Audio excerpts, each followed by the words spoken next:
And we're back with the Vac. US perspective. I'm Val. He's dancing around. That's Nate. Trying to find a good one. There's not actually very many good ones. This might be one of the better ones, but it kind of looks like I'm skipping. See, this is the chicken dance. That's not very sexy. Well, if you could, this one, if you had a bit more control over it, it'd be fine. I think we're at the point now where the technology the dancing. No. Just the whole technology. What happened? Oh. Hello? And I'm back. We're back. We're having technical difficulties in more than one area. It's not just the dancing. There's more going on. Well, I was thinking. Yeah, now. Yeah, okay, Are we back? Here. Are we back? You're here. I'm here. That's all we need there. Yes. I'm going to say here. Yes. And it should work? Fingers crossed. This brings me to my first point, actually, that I wanted to bring up with you. This is not the Jetsons. Like, whatever future they envisioned when they were writing the Jetsons. Me, George Jetson. Yeah.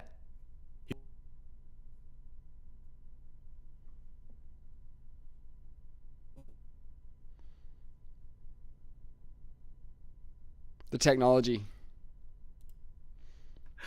So what seems to be the issue? We're having dropouts, internet dropouts. Not good. Our live listeners must be quite upset. The live listeners probably don't know what the hell's going on, and neither do I. Yeah. But I was thinking this format on. is struggling a little bit in that I don't know if these current affairs that we discuss, Epstein and so on, are resonating with enough people. Right. I haven't seen many karaoke podcasts. Karaoke podcasts? Yeah. What are we doing? Are we judging live karaoke? Are we karaokeing? No, I think are we singing? We'll sing. Oh, do a wow. duet. Whoa. I was thinking Okay. the Lion. Oh no, not Lion King. The Aladdin one. Right. Whole New World. That's a good duet song, is it? Yeah. You got any others? That's all I got. As far as duets go. Have you just watched Aladdin? No, but I haven't. But I am a fan, and I'm looking forward to watching a lot more of the Disney movies with my impending child. Yes, but I think I have to wait a few years. Are you talking about watching the cartoons? Because by the time that they're ready to watch films, Disney would have released live-action versions of every single one that you watched when you were a kid, and these things are going to seem like Gone with the Wind to the children of tomorrow. No. I don't even know what a live-action. So you know how they is. redid Aladdin and Will Smith's the genie? No. Yeah, so Will Smith's the genie. Shit. So, look, I Was think it good? I don't know. Like, they're doing the lot. They're doing the Lion King. And when I say live action, that means like shot in real life, for lack of a better term.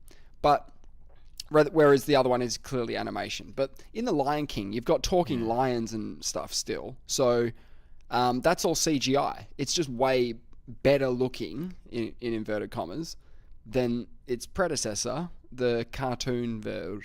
But the cartoon version, of course, is great, timeless, all the rest. I haven't watched any of the live action ones. I can't. It's not for me. Yeah. No, I wanted the classics, so I'm a little bit upset. Is Will Smith, was this before or after the Chris Rock slap? This would have been before that. Oh, okay. If it was after, it would be a weird choice to be like, we need someone to be the genie. I want that guy.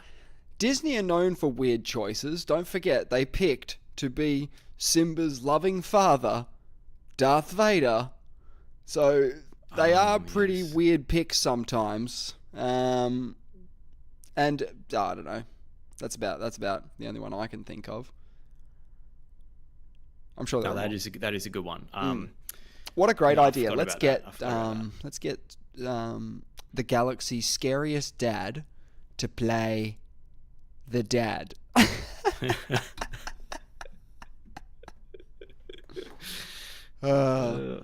I forget what we've talked about. Did we discuss T2 last week?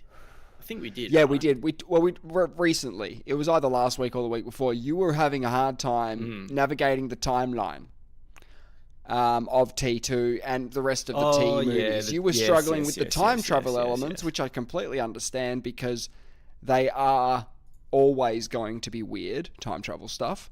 But I've seen some pictures on Google Image of the timelines. And it's the toughest reading. I mean, you're looking at a picture, and it's still ridiculous to look at. They're interwoven webs because they've made 8 of these movies by now. Oh, okay. Yeah, but I mean, they're trying to make sense of a fiction. They're kind of trying to contrive as some plausible reality that this could happen. And I know, but when they were writing it, they probably weren't that concerned, were they? Yeah, but the more it's about time travel, the more problems you're going to have to fix and create along the way. Like Back to the Future made 3 movies, right? Back to the Future 1, Back to the Future 2, Back to the Future 3. They didn't do Back to the Future 4, Marty's Back. Because how many Terminator movies have they done? How many Terminator movies? Okay, well, there's Terminator, there's T2, Terminator 3, Terminator... So Terminator 3 is Rise of the Machines. Terminator... The next one. There's one called Genesis. There's another one where... Genesis? Yeah. There's a lot. Let's find out. There's more than that. They should just call them T4. 6 films. Six films. Okay. They did the double trilogy. Yes, so they did Rise of the Machines, that was 3. So we were at T1, T2, Rise of the Machines, Terminator Salvation, that was the one with Christian Bale playing John Connor, just going after fucking Terminator factories in the future. Terminator Genesis and Terminator Dark Fate, and Dark Fate's the most recent one. Okay, and do the humans win at the end of that? Do they resolve this issue? Have you not seen Salvation? No, I don't think so. Yeah, it didn't pop off. How recent is this? 2009. Christian Bale, set in a post-apocalyptic future, it focuses on John Connor's rise as the leader of the human resistance against the machines. That would look pretty good in 2009, wouldn't it? Yeah, look, and Christian Bale looked good in those days too. That was the famous movie set where he went off on someone. I think it was that movie where he famously cut sick at a lighting operator or some sort of operator on the set and just went after them real hardcore and told them... Was he fasting or something? Did he have some kind of excuse for his behaviour? The excuse was he was method acting as the leader of the human resistance against the machines in the future. That was the line I heard. He was so in the zone. Don't fuck with me. I'm not Christian Bale right now. I'm John Connor. Okay? I'm the leader of the human resistance in the future. Going after fucking Terminator factories, all right? Don't dick around with me. Yeah? But, So yeah, okay. So what have you had some recent thoughts on Terminator? No, I have had some thoughts. So Judgment Day is in 2029, right? In the movies. It depends on which movie. Yep, go on. T2. In I T2, Judgment Day that's the date that Sarah Connor gives. Is that right? Yes. Yeah, because Kyle Reese told her, the father of her child, who was sent back by him. Yep. And what resonated with me a little bit is how there's this video called AI 2027, and it's the idea that we will develop artificial general intelligence in 2027. That's the prediction, and that's a bit of a big deal. And yeah, they reckon it's going to be the end of the world 2 years later. By 2029, they reckon things are over. I don't know if they've been watching T2, but I couldn't help things. It's like when they don't happen. No, exactly. But no, I don't know much about it, right? And you don't know much. No, I mean, no offense to you, but you're not a computer expert. No, but ask me about Terminator movie, I've got you. But yeah, if we're talking about actual things, then yeah, no, I'm not qualified. And to be honest, I think on this issue, anyone's guess is as good as anyone else's. So I don't think. However, some people do have a bit more insight.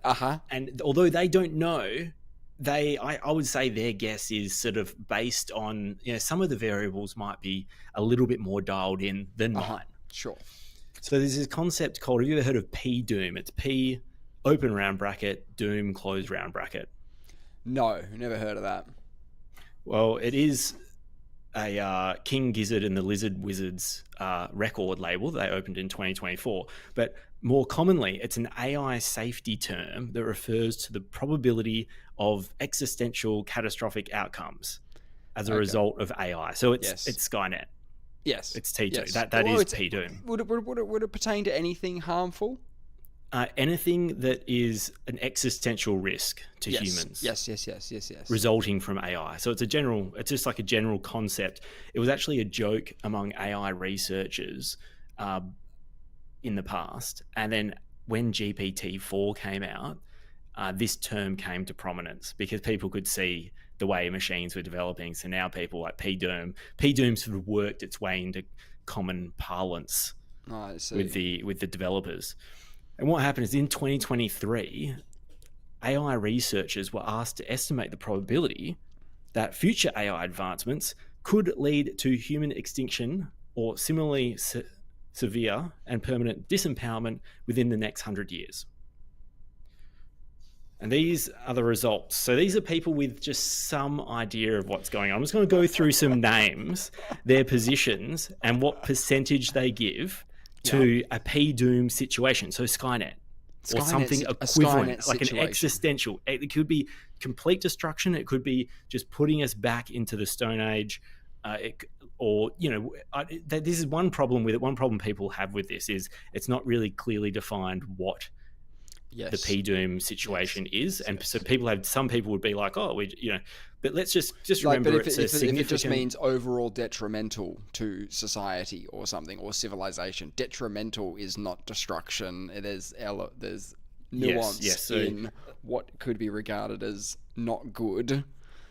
Yeah, and just remember, so for the purposes of this survey, I'll just refresh. It says, estimate the probability of future AI advancements could lead to human extinction or similarly severe and permanent disempowerment. Yeah, so that we're within working the next for 100 years. So it's a long period of time. We're working for them, right? Like if we're disempowered, we're working for them. I would argue we already are working for them. Yeah, in a lot of ways. But worse than this, all right? Yeah, okay. So the co-founder of Ethereum, Vitalik Buterin, gives it a 10% chance. 10%. All right, that's not bad. Roll the dice, boys. This guy called the godfather of AI and 2024 Nobel Prize laureate in physics, Geoffrey Hinton, gives it greater than 50%. Wow. The chief AI scientist at Meta gives it less than 0.01%. So I'm trying to be balanced here. Yeah, okay. Less than 0.01. I'm trying to be balanced. And not everyone thinks it's that dire. So that's a near zero. Well, that's a very unlikely category for this particular person. Very unlikely. Very unlikely. The co-founder and CEO of Google DeepMind, greater than 0%. Yeah. That doesn't really narrow it down very much. No, it could be 100. Yeah, exactly. Co-founder and chief AGI scientist at Google DeepMind, 5 to 50%. 5 to 50. How can it be? And remember, these are people that deal with AI. These are people that understand. Founder of the Machine Intelligence Research Institute, greater than 95%. Co-founder of Twitch and former interim CEO of OpenAI, 5 to 50%. I hate that one. That one annoys me. The above zero and the 5 to 50. It's like just say the middle of those if you want to go with that. Who cares? They clearly don't know, but they're trying to provide. They've obviously some basis for them saying this. As in, who knows? Who knows? Yeah, okay, yeah. Go on. There's who knows what they're thinking, but they obviously, all you have to know is it's not fucking zero. It's not zero. Lex Friedman, 10%. Elon, I know he's controversial, but 10 to 30%. Let me go for a few more. CEO of Anthropic, they do like Claude, which is a pretty big AI, 10 to 25%. Co-founder of Stability AI, 50%.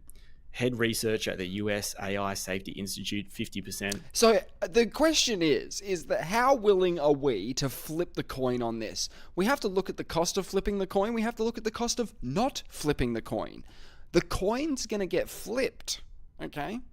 The cost of not flipping the coin could be disastrous. Like, I'm talking like cures for all diseases. Like, we could probably solve a whole bunch of the world's issues. There is a chance of Skynet. Permanent disempowerment within the next 100 years. Let me just wrap up. Just a couple more. Director of the Center of AI Safety, Dan Hendricks, greater than 80%. Greater than 80. How can you be in the biz and know and feel like there's an 80% chance that this will wreck everything and still be in the biz? Well, he is the director of Center for AI Safety. So I mean, he's probably ringing the alarm bell. Sure. Being a bit alarmist there. If I do say. Well, I'm being alarmist, but I mean, my point is, it's not zero. It's not zero. Is people that. Well, there is one person that says zero on this list. There's two people that say zero. Yeah. An American businessman who I haven't read you the ones. These are all the people. 0%. Yeah, these are. I'm reading you the ones. I'm not trying to cherry pick all the ones that are high. Of course. I'm trying to pick people that are in senior positions that should know something. I'm not trying to pick random people like you and me that don't know what's going on. What do you think it is? Let's put ours in the mix. Look, for lack of, I'm going to put 10%. That's what I was thinking. And I think 10% is fucking insane. Still really scary. Fucking insane. Still really scary. People were losing their mind recently when we were analysing that asteroid that's coming past again in 2032, and the probabilities got up to 4%-ish before we really figured out where it's going. And then you're like, now, that fuzzy area that it could be is now precisely known, and it's not going to hit us. But I mean, people were kind of getting pretty worried about that, and that's in 2032 and 4%. I'm going to say that the average, I can tell you, the median is 5% of everyone. This is everyone in the survey. This is not everyone in the survey. This is just a select list that they've given. But the median and the mean was 14.4%. So people, AI researchers, the average response is 14.4. So I mentioned this to one of my boss at work the other day, and he, not this, I mentioned sort of joked about AI taking over, and that I was sort of just a little bit worried about it. Sure. You know, and he said I've been watching too many movies, and I said yes, like totally understand what you're saying. That is probably where my anxiousness is actually coming from. Sure. But he also doesn't use AI at all. He doesn't understand. That freaks me out, man. I was going to mention this. But and I'm using it, and I'm seeing the development. I don't like it. That freaks me out that they don't use it. You see it sometimes with I remember, I think it was Elon. He was on with Rogan, and he's chatting to a AI bot, and he's saying like he was treating it like a therapist. He was just talking to it. And he was like, "What would you do if you had feelings of this?" And the AI sort of responded, and it was like, "Do you want some help with this?" And he was like, "No, I don't have that at all." Like, he wasn't giving it anything real. Is my point. He was giving it fake shit, which is hilarious. Like, they don't even use their own shit. That's crazy. Yeah. Hey, I want to tell you something. No, but I've got one more thought that came. This is where my anxiety actually sort of spiked. Sure. Okay. So the last three people I'm going to mention, co-author of AI 2027, which is the film that gave me the anxiety to begin with. He says 35 to 40%. Sam Altman, CEO of OpenAI, greater than 50%. That's scary as hell. And AI alignment researcher at Anthropic, formerly of DeepMind and OpenAI, 10 to 90%. So now that's just people that seem to know more about this than I do. So I defer to them, and their concern seems to be real. So my concern should be greater than what it actually is. But then I was thinking, I often think about this because my boss at work also isn't, he doesn't think that life exists elsewhere in the universe. And there's the Fermi paradox, which is, the idea that where the hell is everyone? Yes. And it could be really far away. They could be long gone, as in exactly. And there's a lot of like potential solutions for it. But the paradox is, the idea of this Fermi paradox is the idea that if the conditions required for life to arise from non-living matter are as common as the Earth seems to indicate, then extraterrestrial life should be sufficiently common, and that it shouldn't be implausible, and we should detect it. And to date, we're looking everywhere. We can't see it. We haven't seen it. We can look. Exactly. And there's been no evidence as far as we've been privy to as the public. Yeah, we're trying to tune into like an AM radio station in another galaxy, and we're like, can't find them. And the anxiety comes from, I realised that P-Doom is a potential solution to the Fermi paradox. How so? Maybe organic life ultimately, when it gets sufficiently sophisticated, produces AI and destroys itself every time. We always underestimate the probabilities of, and so every time you go from organic from biological technology, organic life to artificial intelligence, you kill yourself off. And the AI doesn't have the same motivation. You'd say the same thing about nukes, right? You'd say the same thing about nukes. Like if nuclear proliferation was still going on today and everyone was just building up arsenals, you'd be like, we've got enough to destroy the Earth now. Great. Yep, and one also potential solution is that because of our biological tendencies, that infighting, like we never get past that, and you destroy yourself because your technology gets better. Yeah, of course. Like, just like you say. Yep. But sort of take that out of there. Maybe inevitably you produce artificial intelligence. Sure. And it has as a consequence, it's like convergent evolution. Every time, like convergent evolution is the idea you keep coming back to the same. So if civs are making AIs, why can't we detect the AIs? Because what I'm saying is, right, is that if they're out there, right, because if every civ makes Skynet eventually, or they die before then, and you've got robots or whatever you want to say, like you've got some sort of, like, it's represented in matter form, then there'd be evidence of them out there, more so than there'll be evidence of life out there, by the sounds of things. It could be. I know what you're saying. It could be that we don't think that technology or AI will have the same inclinations that we do to explore. It may not have that drive to colonize and explore the universe. Like, we don't really know how it's gonna think. Sure. And we have that drive because as from our ancestors before us have to continually explore, and those who succeeded were ones that found new resources, occupied new territories, and that's... Yeah, but there's another caveat to that, which is solving problems, which I think an AGI is going to figure out pretty quick. Yeah, but it might not have the same these primitive instincts to we want to. It might just be happy with the end of civilization as we know it. It might exactly, just go, and it might much. think my job is to I don't know what it thinks, but it just sort of occurred to me. I was like, man, that's a pretty creepy sort of solution. If we think that it's this likely to sort of push us backwards and disempower us, slow us down. Yeah, amazing. Maybe this is just something that keeps happening. Yeah, that's a really good point. Never heard that one before on the Fermi's side of things. So that's fresh. I want to give you some other probabilities. Please. So Y2K, the year 2000, people went nuts. They were freaking out that everyone's computer was going to turn off at midnight on December 31st, 1999, because some guy at Computer HQ forgot to add the years after 2000. So essentially it breaks a bunch of computers, right? And computers were running very important infrastructure at the time, dam systems, weapon systems, across the board, people were panicking. Energy systems. Installing software onto their computers that will, quote unquote, protect their computer from the Y2K problem. I don't know what they called it. Just Y2K. Okay, so during this period, a lot of people were discussing the probability of potential failures. Okay, rarely agreed on exact percentages. This is the breakdown of the likelihood, because I wanted to see what they were thinking in the year, because it'll be interesting. Analogous. It's very interesting. Yes. So in the late 90s, there was high concern. Some believed, it just says some, believed major global failures were 60 to 90% likely, especially in early 1998 and 1999. These included power grid collapses, air traffic control failures, banking shutdowns, military accidents, right? Everyone was freaking out.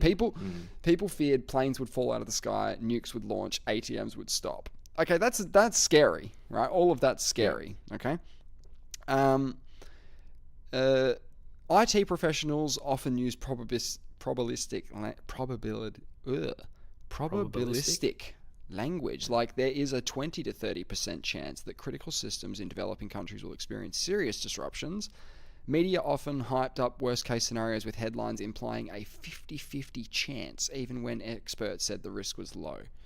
Survivalists and conspiracy theorists predicted 90 to 100% chance of collapse in stockpiled food, cash, and generators. Here's the summary. This is the breakdown. IT consultants, estimated probability of major failure, 50 to 80%. And it says here, it's broken it down with three sort of things. It says the group, the estimated probability of a major failure, and tone. And the tone says alarmist. They wanted more funding. Okay? That's my one concern of mine. Yeah, because their IT consultants would have thought that this is perfect business. Great. So that they did sort of caveat that by saying, well, they sort of couched that in by saying that they were alarmist about it. The government in the late 90s, 5 to 20%, and it says the tone was cautiously optimistic. So the government's saying there's a 20% chance. Okay, interesting. The media, 30 to 70%. So they ranged 30 to 70%, and they were being sensationalist. The skeptics said less than 5%, and there was the doomsday preppers who obviously thought it was very high, 90 to 100%. So I guess that doesn't help us too much, because you gave a breakdown of people who actually know what they're talking about, whereas this sort of went they through won't various benefit groups. from negative. Like, so for example, for Sam Altman to say this is a greater than 50% chance of a P-Doom event, when he is the one stands to profit from it, it's sort of directly, he's not profiting from, unless he's got some also shares in the AI security companies or the ones that are, however it works. Sure. I mean, don't you just think that there'll be an element of that sort of AI community, if you like, that just thinks someone's going to do it? It might as well be me. I might as well be Lex Luthor. Yeah, you I think it can be talked up as well. I think there's always the potential. I've been conscious of that, because people make money from this. It's like people make money from, I'm not saying it's not a thing, global warming, the idea of there's big industry in decarbonisation, huge industry. People make massive money. People want you to be, want to be alarmist. Sure. This one, I don't really know how people profit from the alarmist factor, because we're trying to put the brakes on. It's like, no, we need to not do this thing. It's but the government's never going to do anything that could be destabilizing. And saying, hey, there's a 50% chance of Skynet, that would be quite destabilizing. People would do weird shit like take their money out of their accounts, because they drain their accounts, because they're just thinking, well, there's a chance that Skynet just wipes it or whatever. Like, if you give it a probability that high, it's going to freak people out, right? So, and one other, I guess, caveat, one reason why I think the P-Doom statistics are a little bit more concerning is that the time frame is 100 years. And so there's a lot of potentialities for this thing to evolve in the next 100 years, and I have no idea what technology is going to look like in 100 years, and neither do they. And I think that's why you have to have such a big range, where they might not think AI in its current form is dangerous. They might say AI in its 100th iteration from here, who knows what that's going to be, and they can't rule it out. But they obviously think that we might not be able to, when they say that the probabilities between, well, I mean, when it's 5%, that's only 1 in 20. Yeah. So we're going to spin up a 1 in 20 for the human race. Yeah, I think that's what I was comparing it to. That Y2K statistics are very interesting, and for some reason, it's easy now that time has passed to say it was a zero. But like, I thought there was a. Me too. I mean, I wasn't that. I was a child at the time. I was concerned. I thought that it was going to happen. I had a feeling. Because we do rely on the media, don't we? Yeah. Well, I had this distinct memory of going underwater at midnight at my house in the pool. I would have been pretty young. And I was listening to the pool pump because I thought if the pool pump turns off while I'm underwater, we're fucked. Like, it's GG. Really? Yeah, for real. You were that thinking about it that much? That was Y2K. Yeah. I was outside at a friend's, sort of family friend's place, just, I don't know, playing as you do when you're sort of a teenager. Age, yeah, I wasn't actually concerned. I never thought, what's You would have been concerned if you went home and your Nintendo thinking. 64 didn't turn on. You would have been pretty concerned then. Yeah. I wonder what my parents were thinking at the time. Because right now, I reckon it'll be very easy for them to say, "Oh, I wasn't concerned about it." But you need to take yourself back to that time and your mentality. You could be very different. It's a little bit like people forget how what was said and how they were reacting and behaving during COVID. I do remember people were relieved afterwards, going, "Well, that was good. Like, nothing happened. Weird, nothing happened." I remember people being like, "Wow, nothing happened." It's so funny. And I like being an alarmist, but I think I compare it to that asteroid that was getting a little bit of attention and people were sort of getting excited. Yeah, and I thought, well, this one's actually a much higher probability, at least from these experts. If you want to be alarmist, we can't detect all the asteroids. No. So it's always the chance of a meteoric impact. It's sort of always looming around. Did you hear we got a new planet? There's a new planet in the solar system. I didn't know that. We got a fresh planet. A freshie? I think so. So is it further out than Pluto, or? I think it's got a really weird orbit, and it could be sort of a weird one. Terrifying new. This is the sun, though. Can I get something that's hypothetical planet X?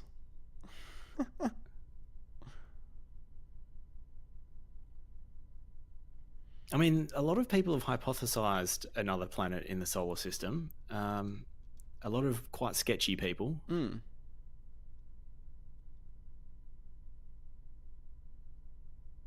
I'm trying to find, something. I've been really speaking of sketchy people. I've been reading Zachariah Sitchin's 12th Planet stuff. Oh, it's fun. It's kind of like fan fiction. I treat it as he's got a very good understanding of history. Yes, and can read all the languages. He makes some wild claims, and I can't sort of get behind the wild claims, but I find them interesting, and I do find all the how he reads into history and makes these certain interpretations just interesting. But it's like corn chips. You read the books. It's a 7-book series, and it's like corn chips. You said. Yeah, once you pop, you can't stop. Like Pringles. That's Pringles. Yes. That's not corn chips. Oh, well, they're moreish. They're moreish in the same way Pringles are. So it's like, could be pretzels, could be corn chips. It's something salty. I know that. Yeah. I know that much. Okay, it's salty. Okay. Yeah, and so, it's the whole Anunnaki. Yeah, love that. Yeah, and that's another planet. I reckon it's on. Have you looked at any stuff where they analyze the Mesopotamian sort of stuff, and there's really no mention of these cats? This is what I mean. He has these interpretations, which he doesn't put the original text there. He can almost say whatever he wants. No one can read this stuff. I mean, I think John Anthony West sounds like that sometimes. I think a lot of Egyptologists sound like that sometimes because, it is hard to believe. I mean, it's just a rock on the ground, and you're telling me all about the structure that was here. I'm confused. Like, and he'll be like, he'll be like, this word translates into rocket ship. Sure. And you're like, oh, really? And you're like, or it'll be like, all this stuff. You can't verify any of it. You can, because you can actually read those, the original text now. I'm not going to do that. I'm not actually going to do that. Like, read the original text. There's people that have done it for you. I'll learn. Yeah. I'm not going to learn, whatever the Sumers, that how they, their language. Yeah, no, that'd be difficult. That's why you get other people to do it for you. But then you're relying on them as well. So there's always a reliance factor. Aren't we always doing that though? Pretty much all the time? No, but certain things you can look at with your own eyes. Like there'll be a bit more, it's not interpretation. It might be like a bit more physical evidence. Sure. So you can look at it, and then someone goes, you have two people. So let's say the Sphinx erosion. I don't know what that is, but I can look at it and I can listen to two people talk about what the plausibility and how to create that erosion. I can be like, okay, I don't know anything about erosion, but what you're saying sounds more likely than what he's saying based on the way you describe erosion. And probably your expertise as well, your field. If that's your field, if your field is geology. Yes, no, definitely. I've got to take that on board, obviously. But then if I look at the Sumerian cuneiform script and I have two experts and they go, that says rocket ship, another guy goes, that says beanpole. I go, well, I don't know. I'm just looking at what you're looking at. I can't read that. Yeah. They'd probably have to take me back through like examples of those symbols used elsewhere, and it's just going to go on forever. That sort of reminds me of like when they discovered the cartouche. How Egyptologists discovered that hieroglyphs that are surrounded by a circle indicated that it was a person, and not just a person, but the pharaoh. Yeah, yes, and it was usually the pharaoh. When did they figure that out? I don't know exactly. Do not know exactly, and I don't know. Definitely pharaohs, but maybe other names were in there. I don't know. Maybe, yeah, you could be right. Maybe that's just a naming convention for but definitely pharaohs for sure. I don't know if anyone else was important enough to sort of be written about other than the pharaohs. This is really hard to find out because AI is not smart yet. Like we need Skynet already. Can it write in hieroglyphics? Could it write hieroglyphics? No, so you can say, do me a poem. It does me a poem. And I say, do it in hieroglyphics. I mean, you could get Egyptian. You could get something to do that for you, I'm sure. I'm thinking maybe I could put in the Sumerian text, cuneiform, pictures of it, and say, what does this say? But it's going to basically say whatever's mainstream if it's a large language model. Correct. Yeah. Unless all the skeptics and all the nutty people have just produced so much material on this. That they've like poisoned the large language model. I'm sure you could get like an alphabet or something. So from then you're believing that alphabet, obviously, which is it's fine. I love it when Egyptologists talk about someone who lived 3,500 years ago, and you're like, okay. Like that's a lot of trust that we put in archaeologists and historians. We put a lot of trust in them. I mean, we can't figure out if Jesus was alive, and that was only 2,000 years ago. Yeah. Yep. Unfortunately, he was the son of a carpenter, and they didn't usually rock up on any coins or anything made about them besides the Bible. Yeah. Caesar was around at the exact same time, around 30 years before or after he died. I can never remember. I think it was before. That means your Cleopatra's around. She's kicking about somewhere. And then you got... Actually, we were talking about Fermi before. Fermi, Enrico Fermi with Fermi's paradox. One thing he was just always talking about weird shit with his science friends. One thing he would try and calculate is for every breath we take in, how many atoms of Caesar's last breath are we breathing in? Jesus. That were the kind of calculations. This is what kept him up at night. Yeah. He'd be sitting in just sweating in the bed, just trying to think of how much of his sweat is actually Caesar's water. I was trying to think of somewhere to go with that. Fermi needs to get a rest. Fermi needs to bloody have a nap. All right. How many sperm do you think you produce every second? Heaps, thousands, millions.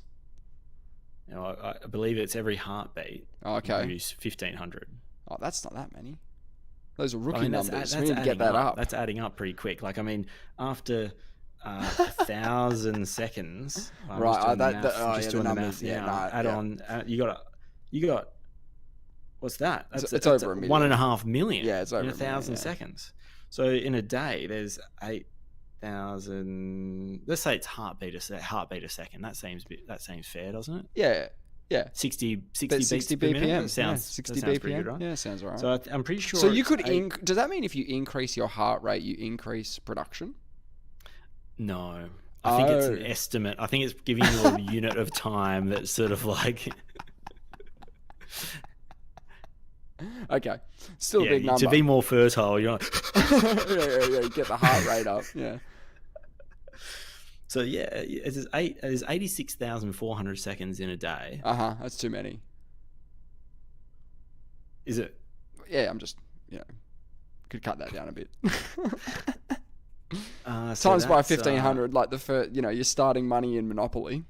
Yeah, let's just say it's 1,000 per. Let's just say you're a little bit like your balls don't really work. Sure. Okay. Right.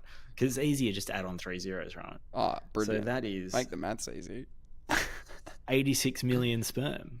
That's pretty in a decent. day. Yeah. Just your day.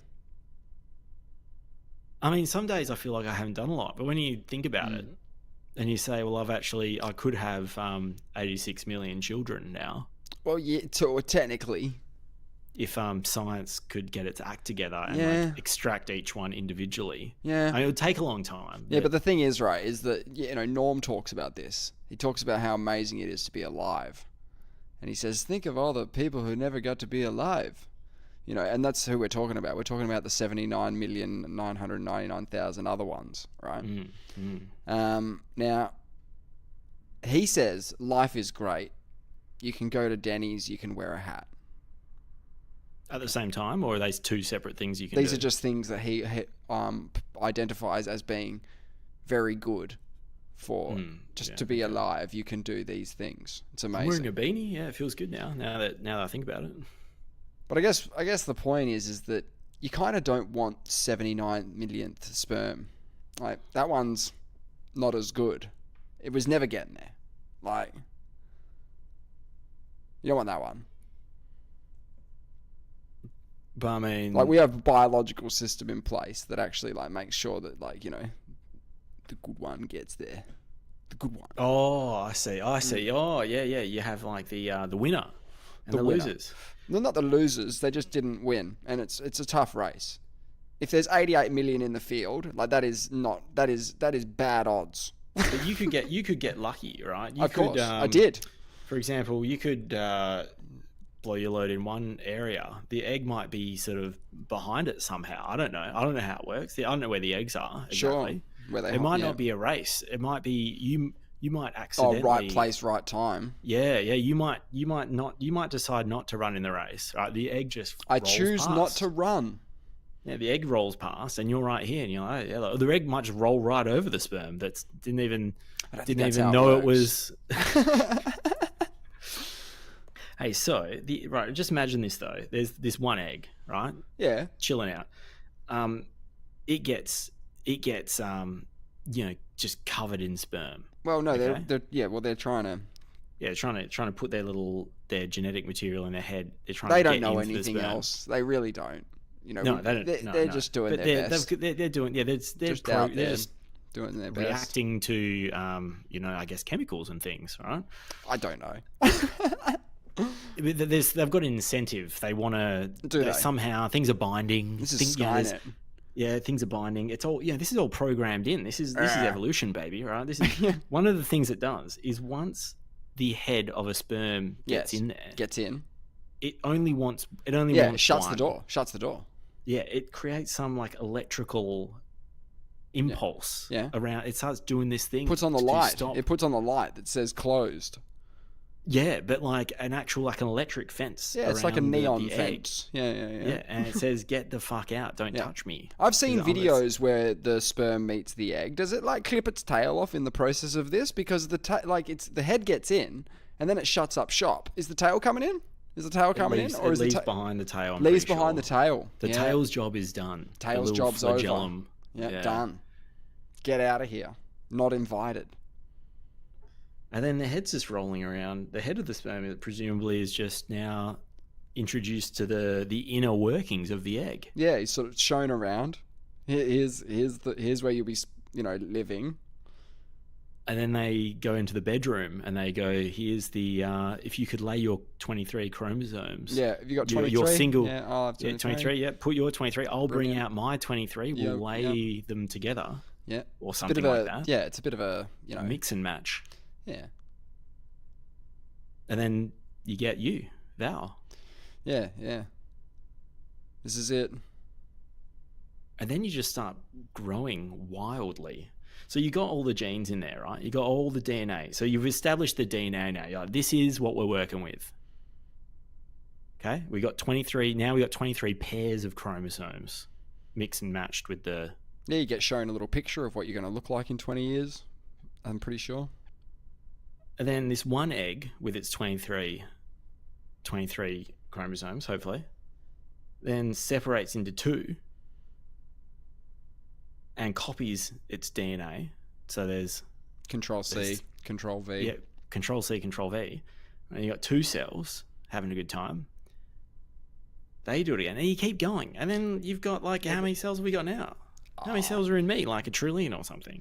Yeah, it's like more stars than the Milky Way or something. It's not that many. Oh my god. It's insane how they differentiate themselves. I find this the craziest thing about the human body, how the eye cell is the same DNA as the nose, the inner nose cell. Yeah, how does that DNA work? As the, this is all nonsense, man. Yeah, heart wall cell. So tell me this, right? If my arm falls off, right? No new arm. Okay. Are you upset about that? A little bit. Does that apply? Like, do any parts of it, like skin grows, right? Liver regrows. Liver regrows. To an extent. Liver regrows. Like, I think you can have a quarter of your liver and it regrows to the full liver. Yeah, right. Your liver's a powerhouse. Yeah, right. It gets shit done. I guess, like, the body seems to be like Wolverine in some areas and not very Wolverine-y in other areas. Yeah. If you chop your dick off, I don't think that's coming back. No, I wouldn't try it. Yeah. Wouldn't recommend it. Wouldn't recommend it. That's not medical advice. No. Yeah, no, it is quite wild, but it's even more wild that we can actually like conceptualize it, really. That's kind of crazy. Can you imagine if when you came, your dick fell off? Yeah, no, you wouldn't do it. It's like a bee. Yeah, your sting comes off in the... You'd better hope you're having twins or something, otherwise the numbers don't work. No, the numbers don't work at all there. Oh, you know what would happen? It's a terrible biological, There would be... Oh, wait, this doesn't make sense. Oh, yeah. There would be a skew. Instead of equal numbers of male and female, you would need more men because they keep dying every time they procreate. So if you had 10 they're not dying, men and they one... just lose the ability to... Oh, sorry. You may as well be dead. Sure. You're spiritually dead. So you've got, let's say you've got 10 to 1, right? Just trying to think this through, right? So the first one could impregnate the one woman, and then he's out of the picture now. And so you have another baby. That's one. Oh yeah, so you could have. Oh no, you still would never have enough, would you? No, mate. It doesn't work at all. Again, there's a reason why biologically we sort of worked out how to do this without the dick slopping off. Luckily. Yeah, because you don't. It's hard to pass those genes on once it falls off. Yeah. Hey, we probably talked about this, but do bees know they're going to die? No, I think they're just... I don't think they know they're going to die. They can't... They must be so worked up and in a rage. They don't really know what they're doing. They're just acting on impulse. I don't think they know they're going to die. They're trying to protect the hive. What a strange thing to have in your biological makeup. Like something which... It's a weapon, but you can only use it once. And if you do use it, that's it.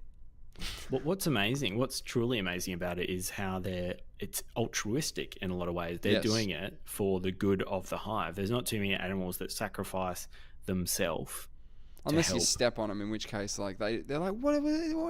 Oh man, you took my sting. I need that poison to live. How does that make any sense? I think it pulls their spine out when the sting comes out. It pulls the spine out. What the hell? It's the And the worst poison evolution must be- ever. yeah, I mean, we yeah. need bees. Like the human race needs bees, right? They're very important. They can't be doing that. We need to help them. We need to fix Yeah, bees. you know, we've made seedless grapes. We should be able to make bees that can sting. Over and over again. Let's just not give Get them. rid of the don't sting. Get rid of the Give them sting. better spines. I was going to say let's get them so they can grow the sting back. No, get rid of the sting. They're stingless bees. They'll be like a clawless cat. They'll be quite fun to have the bees like get really angry and attack you. Like a swarm of bees will be quite like a nice experience now. They'll be quite friendly. Well, they are, right? They are pretty friendly. Bees. I read a lot about bees a while ago. They are probably the most interesting animal. Mm. There's something weird they do. They do a lot of weird things, man. Like the royal jelly is really weird. How That you is feed weird. royal jelly to some of the bees and they become Queens. and they become queens. The queen bee. Yep. I really wanted to buy royal jelly tablets. Okay. What do you think it's going to do? Give you sexual powers or something? I thought I might become a queen bee. Oh.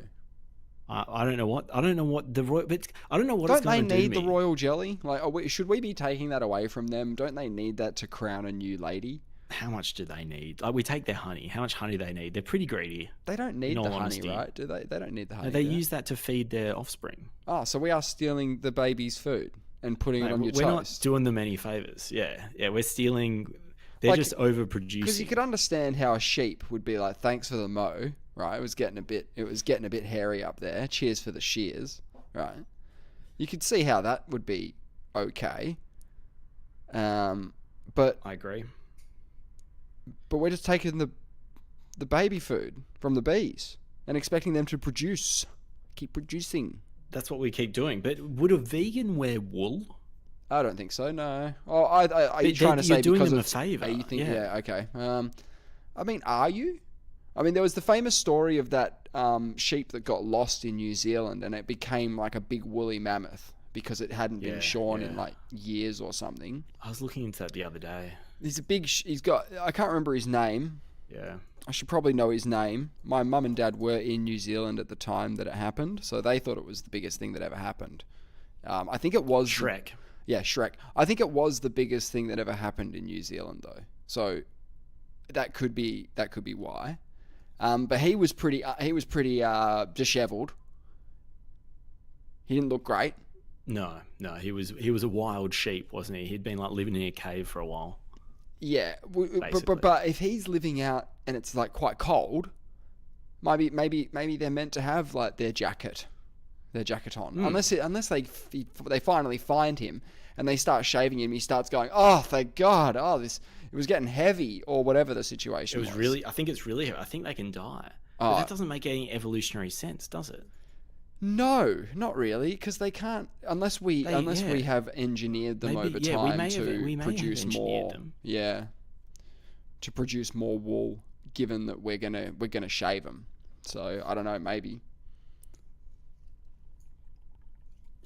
I mean, Taupo. New Zealand's had some pretty big things, bigger than Shrek. I'm thinking of I agree. Taupo. That volcanic eruption was Earthquakes the are biggest pretty in- gnarly as well in New Zealand in general. New Zealand. No, I was just poking fun. Yeah, New Zealand they've done a little bit of stuff. We don't really have a rivalry with New Zealand. Don't we? I think I for the don't. most I part- don't for have the any. most part, I've okay. got. I have none. As in, I think it's because I don't really watch rugby league, so I don't really or I don't watch rugby in general, so I don't really have that rivalry thing going. Like if it's cricket, when Australia play against say England, right? There's an established rivalry. I'm all in. It's great. But Australia v New Zealand, I don't feel the same. No, I got a lot of love for them. There was a guy who performed on. I think rivalry can be quite healthy. There was but there was a guy who was on Power Slap recently, and he was from New Zealand. He did a mini haka before the Power Slap took place. He did a mini haka. Suck his tongue out. He just doing the got a bit uppity, and it was good fun. Did he win? I don't know. I can't remember. Because I don't think anyone really wins at Power Slap. You reckon you both just slap each other for a while and... you know, in that there's a contest happening and there's a winner and a loser of that, sure, but I don't know. Would you be a slap fighter? Slap for cash? Would you slap for cash? Would you get slapped for cash? Not when I saw the Grizzly Adams that would be slapping me. Yes. Okay, so you wouldn't do it. No offense, I'd take a slap from you. Yep, okay. But you're not trained professional. No. It would have to be a full fight. It would have to be like a 3 rounds sanctioned fight. And, you know, you get a go and I'd have a go, and then there'd be the recovered guy who's there, and, you know, the guy that tells you have to measure, he has to be there. Like, you know, essentially... Yeah. Would there be a weigh-in? Yeah. You'd have to do a weigh-in and stuff. So we do the whole pompous ceremony. Yeah, the stare down, even though we're just going to slap each other. It's really funny. It's Dana White's new thing, right? So he's just all in on it. And it's really funny watching how they flipped on social media, because it used to be like, don't record stuff at the event, right? Don't record the event on your phone. Don't bring cameras in. Power Slap's the opposite model. He's like, get every influencer I can to come to the event and film it on their phones and get really excited about it. So it's funny watching them, like, you can't beat them, join them kind of thing, where they're like, look, people just record fucking everything they do these days. So, like, you kind of have to just deal with it. This is just a reality now. And they sort of had to, they've been kicking and screaming, like if it was the UFC, they'd still be like, you know, don't put this shit out there. Anyway, like, it's fascinating to watch that change. It's fascinating. So I've got a fact for you, if you'd like it. Yep. It takes a male flea 6 to 8 hours to unfold all the different parts of its penis. It takes him how long? 8 hours? 6 to 8 hours. Okay. And then what? Well, then it's ready to go. Oh, great. Well, I presume. So he's like the James Webb Space Telescope down there, and it takes fucking 8 hours for him to, like, to unfurl his dong. Yeah. Takes me, it gives the woman. Yeah. I mean, that's your whole night. That would be like, you'd go to bed. Yeah, no, you wouldn't. You'd be like, I'll see you tonight. I've got to start unfurling. So, you know, pop the kettle on or something. I'm gonna be over here unfurling. Oh, how upsetting would it be if she left? Well, she probably does. Like, they're fleas. They're fleas, man. Have you ever seen fleas, like, coordinating before? I want to see that under a microscope. Do ya? What do you mean unfold? What are all the different parts of its penis? What kind of parts has he got? Well, you're trying to compare your experience of being a human male to that of a flea, and you seem to be on this sticking point of, like, how could he unfurl? What's unfurling? But the different parts, like, it's a phallus. Is it like most penises, even flowers, those stamen. Stigmas, stamen or whatever, it still looks like a penis. Sure. It's like a thing with I'm sure it does as well, but it's a James Webb Space Telescope system. one. Yeah, but maybe unfurl means, like, maybe it's like a radio mast, you know, and it takes time to assemble the radio mast, and the reason it has to be that tall or whatever is because in order to get a successful mating in order to do that, you have to be, like, right in there or some shit. I don't fucking know. I don't know how fleas fuck. All right. Actually, you know what? When it says unfold all different parts, it could be a little bit like a balloon. Yeah. There's compartments and things, and over time, the blood and the air or whatever is in its penis. I would have said that. Unfold the various parts. But then there was another fact. Well, that's a fact, is it? We're going with that. That is a fact. You can put that in in the No, long that's a term? fact. Is that Yeah, long that's a term fact. memory bank stuff? Chuck it in. That is because it's a bit awkward, but we do have a theme now of penises, and I apologize for that That's all right. because it's just happened now. Right. So Um, these are just animal facts, but you've sort of like you've refined animal facts down to just penis facts. There's a number of facts, but now I've searched for penis in them. So Yes. now you're going to get all the penis facts. Great. This is unfortunately where we are now, and the unfortunate thing is the AI is going to pick up on this and probably put it in our in the topics of discussion. But maybe we have a code word for penis so it doesn't come up as much. Maybe we can call it the. All in. I say. In the 1970s, the British stripper Frank Jakeman insured his penis for £1 million. I've heard that one. That's okay. So these are just penis facts now. You've even Yeah. gone out of the animal realm. I'm coming back to the Yep, animal insure realm. your penis. It makes sense. He's a porn star or something. That makes sense. He's insured his penis. I don't know what that. Someone's written it up. Maybe Someone's decided a price. written up the contract, Yeah. yeah. And if it falls off in someone because of that Oh yes. Oopsie. unfortunate Yeah. evolutionary trait, Yeah. £1 million, you'd be pretty stoked. And this is quite contrary. This is the antithesis of the flea, but alligators' penises are permanently erect but concealed inside their bodies. Genius. So they're, they've got they're little ready pants. to go. Yeah, they've got like a. How long does it take them to unfold? unfold? They're just Could take 8 hours to get it out of the pants. could actually. Yeah, Could. they don't mention that. Okay. What's this? The lower ratio between a man's index finger and ring fingers, the longer his penis will be. The There you go. lower the ratio There you between go. a man's index finger and ring finger. Mine's like identical, man. I'm fucking hung like anything. Is it the opposite of that? The lower the ratio I don't know what that between a means. man. So if you have a big difference, one above the other, it'll be a high ratio. So if you got half a ring finger, Oh yeah. that's a very high ratio. A low ratio will be a very similar. I see. All right, we're in good shape. Hey, did you see anything? Sorry. Just wait, hold that. There's more penises. I've got one more. I've All got right, one more. Yeah, chuck it in. These are actual facts. Of course, by like the you wouldn't way. be saying them otherwise. Human pollution has caused the average length of polar bear penises to shrink. Oh my god, can we please like stop immediately? Like all fossil fuels, everything like that. We need to stop for the polar bears. That will For the polar resonate bears. so much harder because we know polar bear habitat we're losing polar bear habitat, but no one gives a shit. If you told them that global warming is shrinking polar bears' dicks, I guarantee you Action. that will action. Yeah, immediately. All People all love the polar people, bears. all the decision makers will be going, hold on, is this true? And they'll look around. They'll go, yeah, mate, that's the facts. We've been measuring these dongs for a while now.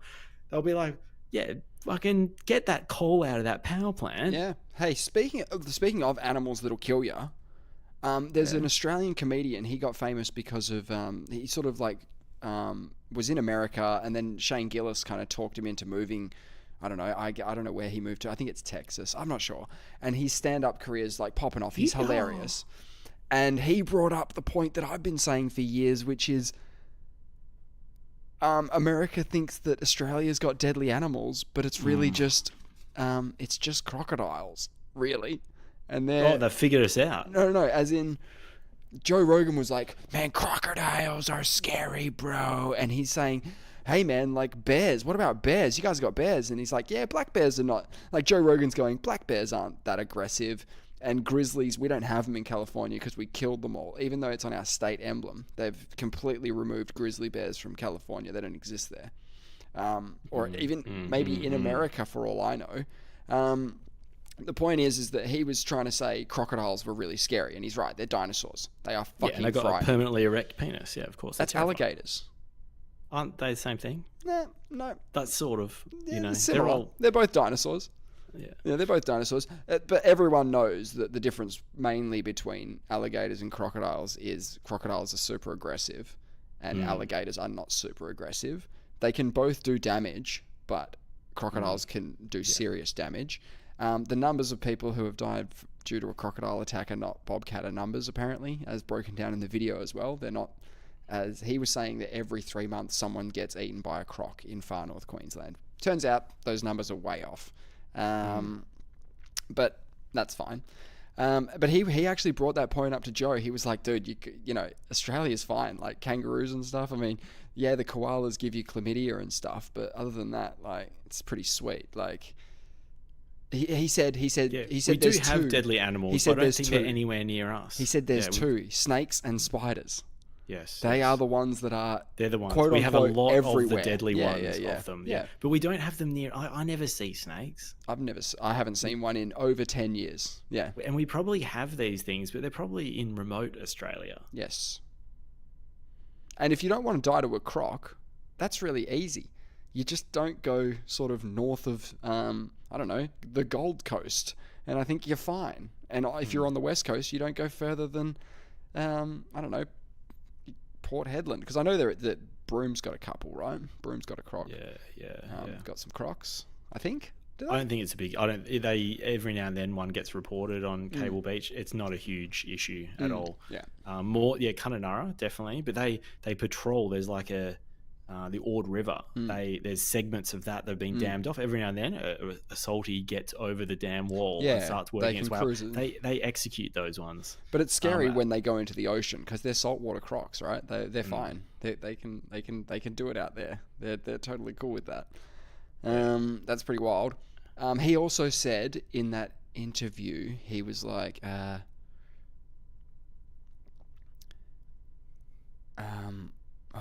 it's gone now. But he was great. He sort of talked up but Joe wasn't having it. He can't even look at a picture of a crocodile. He gets too scared. Yeah. Oh, look, I'm worried. Just because they react a little bit like a polar bear. They see meat, get meat, chew on meat. Yeah, but they also eat like once a week. Like they don't. And they're fast. They're fast when they have to be in a straight line. Yeah. No, they are scary dinosaurs. But you know, Komodo dragons are scarier, so that'll always have my pick. Yeah. Those things are the worst. All right, so did you know Dana White's doing a UFC fight on the White House lawn next year, July 4th, Independence Day, 250th Crowds? year of the 25,000 they're talking about. Wow. They're talking Outside about the White House. So the White House is going to be in the background. Yeah, man. This is what. Isn't that just the craziest thing? America! It is very America, but it's something crazy. So Trump's going to watch it from the White House balcony or something? I don't think so. You know, he'd have to be down Trump's there. going to be there, though. He'll pop out. He'll pop out of the office, the Oval Office. He'll probably just be signing, so I don't know if he's signing shit on that day. But look, it's July 4th. It's Independence Day, and they're thinking, fight on the White House lawn. So a whole card. The biggest card of all time they're talking about. The biggest. I can't believe just 5 years ago we were having to go to Fight Island for things, and everyone has to get, injected and whatnot before you go, and there's like... now we're going to the White House? Now we're going to the White House and just bring your COVID. It's a logistical nightmare, though, isn't it? Think of the Secret Service job. Oh, well, because security. You're bringing 25,000 people, spectators. Yeah, they're not going to bring him inside the gates. Of course not. It'll be there's the lawn area, and apparently Donald Trump and Dana White talked about it, and they said something like, "We had our guys go down there, and they said 25,000 is what they think they can put there." Hell. So.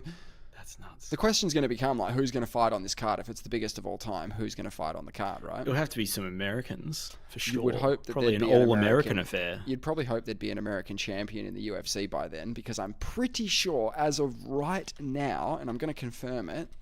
Really? I don't think they have an American champion. That is blowing me away. Isn't that crazy? There was a period when you first started watching, it was slightly before All-American. that time, where they were all American or they were all Brazilian. They were American. There'll be a couple, and Brazilian. there'll be Brazilian, there'll be a few people here and there, but okay, I take that back. Of the men, there are no Americans, but the women's division, the bantamweight champion, is Kayla Harrison, who's like a Olympian, amazing fighter. So she could be on the card. She absolutely should be on the card if it exists. Other than that, you've got an Englishman, a Russian, a South African, 2 Australians, Wow. 2 people from Georgia, and a Brazilian. One Brazilian. 1 Brazilian. 2 people from Georgia. Yeah, so Ilya Topura and Merab Deshvili are both from Georgia. Or they, yeah, I think that's right. So, and one of them is a Perth boy. Do you reckon the Perth boy could get a shot at the White House? Can he have a kick? He might get sacrificed on the White House lawn. Yeah. Because they're going to have, all the Americans will have plot armor in that situation. You think so? Because it's America's birthday. Yeah, on the it wouldn't look good if a foreigner, rinsed an American in that situation. Yeah, you got to fix every fight, obviously. Maybe we can get one at Kirribilli House or something. Yeah, for the Australian champs. Yeah, give them a crack. We got a couple now. So John Jones put his hand up, but John Jones is going through his usual legal troubles at the moment. Oh, yes, you mentioned. He's got some new problems. Okay, so Dana White's flat out said Jones isn't going to be on the card because he can't trust him to not fuck up, basically. That's kind of what between now and then. Can't guarantee he won't. He won't do something stupid. Yeah, exactly. So he's like, no, he's out. So John Jones is out now. In my mind, he can't. He must be quite old though, as well. Does John Jones have many fights left in him, or he retired? I didn't even know that. Recently, it was very unceremonious. So it wasn't like the greatest of all time was retiring. It was like the greatest of all time has had to retire because of off-field incidents. Yeah, okay. So they were going to bring him back potentially. No, he was saying, I'll come back if it's at the White House. And they're like, no, because we can't trust you to make it to the fucking fight. He was retiring himself. Yeah, yeah. He's putting his hand up. I think Connor's also said, I'm getting back in the testing pool as of now so that I can fight on the White House card, right? So, like, there's going to be a whole buttload of people who want to be on this White House card. It is historic. If it happens, it's historic. Nothing like that's ever happened before. It never will happen again. It might be a regular thing. It might be regular. Just July 4th every year. Just UFC, just punch-ons on the White House lawn. Oh my God, it's wild, isn't it? It's actually wild. Look, it's new. It's invigorating. It's change. Isn't it very much like the scariest, no, not the scariest, but the fastest transition you've seen from this is a blood sport to this is like barbaric to I don't really get this to let's chuck it on the White House lawn. I am surprised. I never thought I'd see a UFC fight on the White House lawn. We haven't yet. I would like to see a moon fight. Oh, I reckon there's a chance a UFC moon event. That would be pretty. That would pop off. I think in our lifetime. Yeah, you think it's possible? I think it would get good ratings. You wouldn't get many attendance. You'd have very low attendance. Hey, this is a good thing about the moon landings, man. Just realize this. The longer it takes, the better the technology is going to be for us to witness it.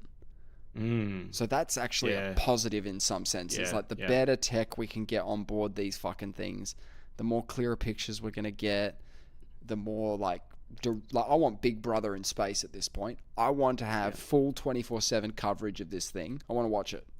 I want to watch the whole thing. I think we're going to get it. I think it's going to look very, very good.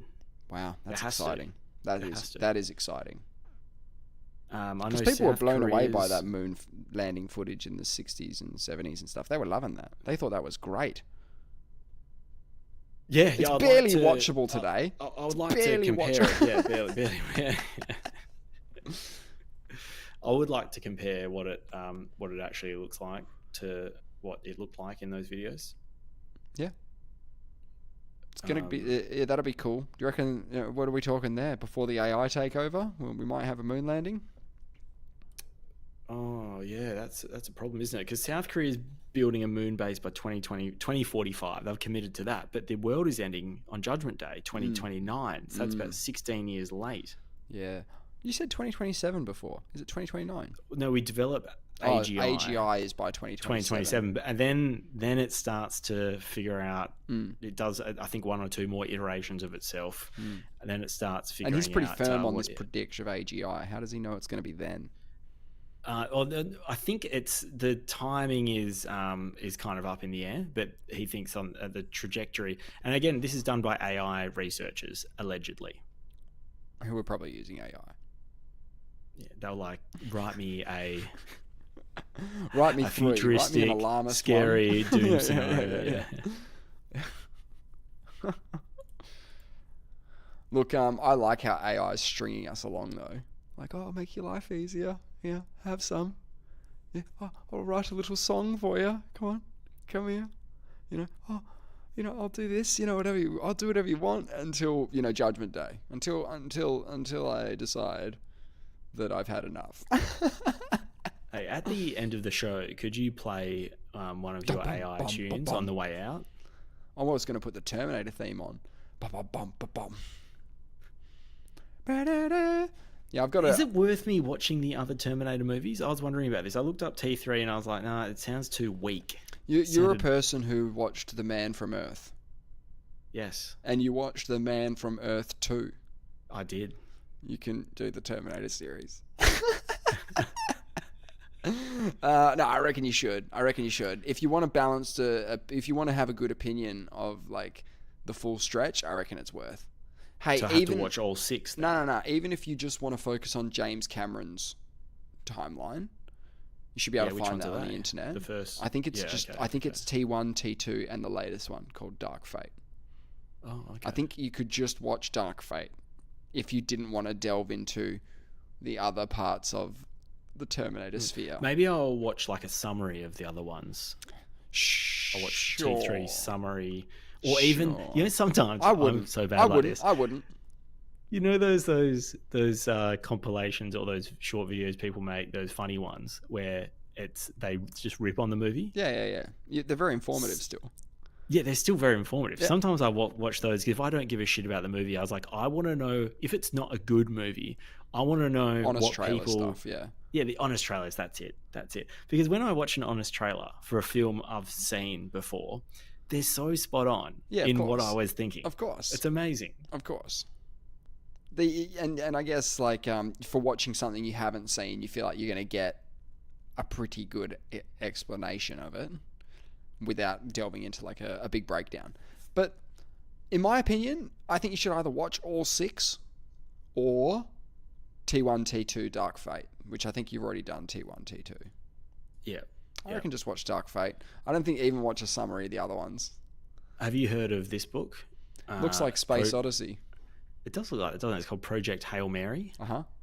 Andy Weir. It came out in 2020 or 2021. Yep. And I know that there's... Yeah, I haven't read it yet. It's been recommended to me by one of our friends, 2 of our friends, actually. And so I've got it. There's supposed to be a quote here by oh, here we go. Wait, hold on. Where is it? I thought there was a quote here by Barack Obama about it, but I can't find it. Anyway, he likes it. He reckons it's a real page turner. Oh, here it is. It's at the top. A Barack Obama Book of the Year. Wow. It won that, apparently. Did it? Yeah. Anyway, no, apparently it's really good. There's a movie coming out next year, Ryan Gosling. Well, that's and cool. now I need to read it before the movie comes out. Why do you have to do that? Because it's going to ruin the book for me if I watch the movie both first. Is going to ruin the other. No, I watched Dune before the movie came out, and I loved the book. Loved it. And the movie was okay. Hang on a sec. You watched... I read Dune. You read Dune before the new one came out, and you hadn't seen the David Lynch one?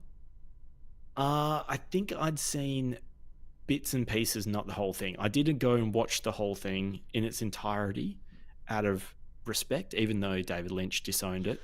Yeah, he was not happy with it. Yep. It was painful. It was really painful. Yeah, but I it's did not it. Great. That was after I knew it was garbage, so I never worried about watching it. But I think I'd seen bits and pieces through people ripping on it. I forgive all the special effects though. I think they were fine. Yeah? Yeah, they're fine. For the time. I think for the time it was fine. It's fine. Totally passable. The problem was it was set in the future, but looked poor. Whereas some of other David Lynch things, they had this weird look to them, and even though they weren't using CGI, it was just this alternate reality, but it wasn't necessarily in the future, and I could get around that. Yeah, he is known for doing weird shit. Like one of his mid 2000 movies was shot on really old, what I considered to be old cameras, right? I'm not talking about old as in film cameras, like I'm talking like tapes. I'm talking like your home video camera. He was recording magnetic magnets. No, he was recording a whole thing on a consumer product. Oh, like essentially, what is a consumer product? It's wild. So when I watched that for the first time, I was just thinking like, this is such an odd choice because it's 4:3, so it's a movie, but it's in 4:3, and maybe I need to rewatch it. Maybe I missed something. Maybe I'm just confused, and it all makes sense. But I don't think you're confused. I think he's confused in a very unconfused way. He knows what he's doing. He's a true artist. He's a visionary. Who I think really wanted to do his best to make Dune happen, and I just don't think there's any money in the world that could have done it at the time. No. It reminds me of Jimi Hendrix would use like plasticky, shitty guitars sometimes because he just liked the sound or the tone of it, even though anyone else would be like, because he just cranked distortion. Stuff, sure. So he would bend it as well. He would actually bend the whole neck and just go bang. Yeah, mad. And he just thought it was amazing. And everyone else would be like, that guitar is a hunk of shit, and he would make it fucking sing. Hey, I want to know who invented like smashing like instruments on stage. Well, I mean, Hendrix definitely burnt a lot of stuff. Okay. He was tripping balls on acid. So I don't know if he was first. I mean, he would probably be up there, wouldn't he? I mean, they did some crazy things in the 60s. Yeah, okay. Well, it says here that Pete Townsend of The Who is widely credited with popularising the act of smashing instruments on stage, specifically guitars. The reason I thought about it is because I went and saw Ben Folds live a couple of times, and he would smash the piano. Like, towards the end of the set, he'll just start smashing the piano, and I'm like, he's a rock. He just wants to be a rock star. He's just always wanted to be a rock star, and he is a rock star. Like, he absolutely is a rock star, but he's performing with the symphony orchestra, and he's still going to fuck shit up. Like, it's great. It's great fun. Can't be tamed. Won't be tamed. I'm just finding out what the worst accidents on stage by musicians are. It's probably a pretty grim list. I've got the computers working on it now. Apparently, the CGI of the T-1000 in Terminator 2 took 6 months of rendering. I believe that. Well, is that the liquid? Yeah. So that's the shot where he goes through the bars. Yes. Yep. Stuff like Yeah. So the guys that did that, I think ILM did that, which is Industrial Light and Magic. They did Star Wars, but they also did a movie called The Abyss. Have you ever seen The Abyss?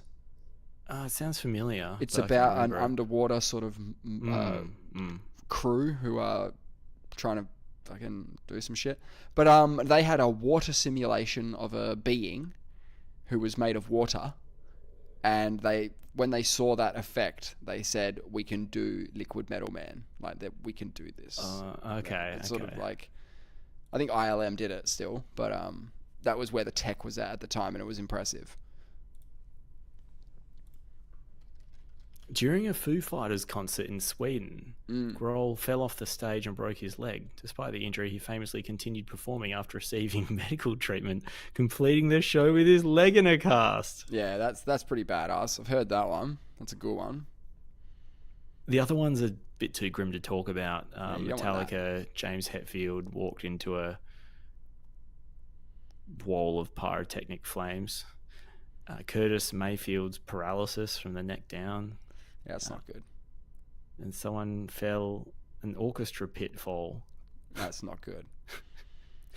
Breaking several vertebrae in her neck. Yeah, okay. I knew it wasn't going to be a feel good. Tell me a feel good story. Well, you can't say that. It's going to make something up. Oh, is it? Oh, that is totally real. A story. But I want it to be flavored by the question above. So hopefully it's a feel-good story that relates to Oh well, yeah, we could go with that. But it might not be. It might just be any sort of Yeah. the town. Okay, Yeah, the go town for that it. learned. Okay, let me. Yeah. We'll finish. Are we near our time? Yeah, here? yeah. Yeah. Okay, in Townshend, Vermont, a little girl named Sandy was born deaf in the 1980s. Rather than expecting her to adapt to their world, the entire small town dedicated to adapt to hers. Almost everyone in the community, shopkeepers, neighbors, the librarian, even the school bus driver, learned American Sign Language so Sandy could communicate with everyone around her. This is a lovely story. It goes on for quite some time. The local grocery store employees learned signs so they could chat with Sandy when she came shopping with her parents. The farmers learned to sign. Other children in town picked it up quickly and would sign with Sandy on the playground.